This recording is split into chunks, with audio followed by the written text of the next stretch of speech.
Hi everyone, my name is Gabby.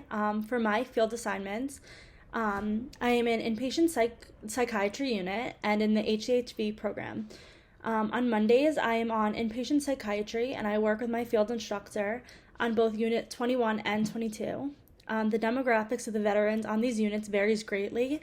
So usually Unit 21 is more is older veterans, depending. More psychosis related situations, dementia, but it really just depends. Unit 22 is more commonly younger veterans suffering from substance abuse. It really depends on the situation.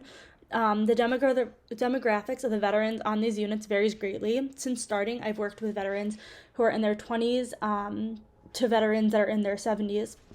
I've worked with about 3 females while being here, but the rest have been males. Many of the veterans I've worked with suffer from alcohol and substance abuse as well as severe PTSD. I have worked with veterans who suffer from psychosis, schizophrenia, bipolar disorder, and anxiety and depression. On Tuesdays, I run a recovery group with the veterans, and each week there's a different theme usually.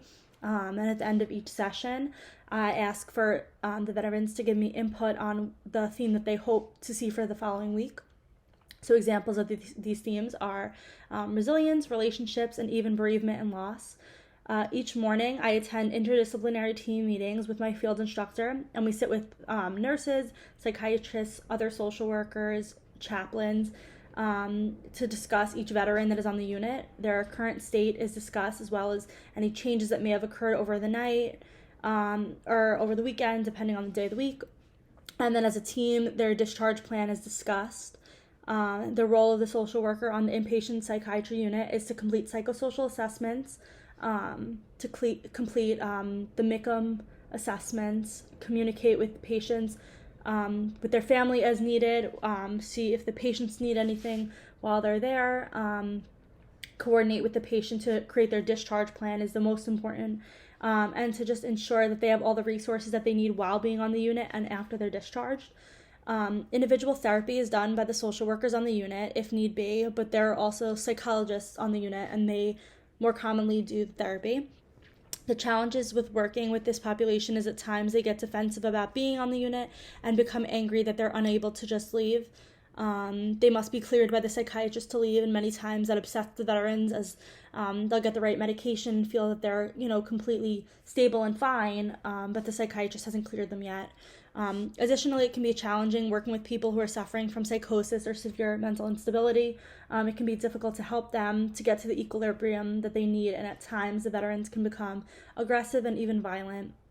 Therapeutic treatment modalities that are used on the inpatient unit to help the veterans are dialectical behavioral therapy, cognitive behavioral therapy, psychodynamic psychotherapy, as well as pharmacological interventions. My other field assignment is with HCHV, which is Healthcare for Homeless Veterans. HCHV is a contract program with the United Veterans Beacon House, both in Bayshore and Riverhead. When veterans come to those shelters for emergency housing, they receive a case manager there in addition to case management through the Northport VA. The demographic of the veterans at this program varies. However, it's mostly males in the shelters. Female veterans are unable to stay at these shelters since it's all male, but there are other shelters that are available for females to go. Most of the veterans that I have seen since starting have been between the ages of 40s to 60s, but that just, I think, happens to be who I've seen since I started, and it really can be, any veteran is welcome to go there.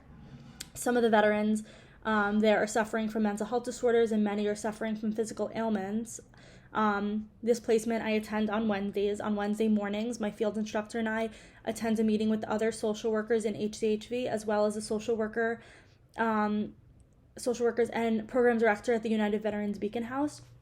We discuss how each veteran at both residences are doing and what appropriate discharge plans for each of the individuals will be.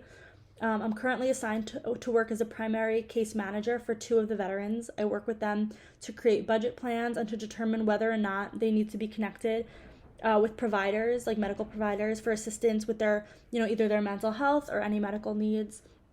In addition, I work with these veterans to determine, based on their income and their expenses, what appropriate discharge plans for them would be and to discuss their options with them. So usually budget, really helps with that. And it also helps for them to see what is available to them and what they can, cut back on and things like that. So, we discuss their options, and then from there, they say, what they are willing to do. I'm also assigned to speak with these veterans one time per week or more as needed in order to complete routine clinical case management meetings. As a result of the coronavirus, these meetings are all completed through telework. The challenges of working with HCHV veterans in that program are that some veterans tend to be non-compliant or resistant to the rules of the program. And then in that case, we have to re-explain to them, and they'll be discharged if they continue to be resistant. Another challenge is that sometimes it's difficult, depending on this veteran situation, to find them appropriate housing options. In regards to my article, the title of the article that I chose for my journal club presentation is called Racial Differences in Mental Health Recovery Among Veterans with Serious Mental Illness. The topic of this article is, as stated in the title, how racial disparities impact mental health recovery in veterans. So there are 9 authors of this article, and their names are Mana Ali, Samantha Hack, Clayton Brown, Deborah Medoff, Lewan Feng, Elizabeth Klingeman, Stephanie Park, Lisa Dixon, and Julie Cryanbel. After looking up each author, I saw that they each have advanced degrees in either psychiatry, social work, psychology, epidemiology, or statistics. Many of the authors, Stephanie Park, Lisa Dixon, Deborah Medoff, Elizabeth Klingman, Julie Cryanbel, Luan Feng, have done research in regards to veterans in the past and worked at VA hospitals. Additionally, Mana Ali and Clayton Brown focus on research that focuses on the impact of diversity and racial differences. Samantha Hack has done work that focuses on both veterans and racial differences.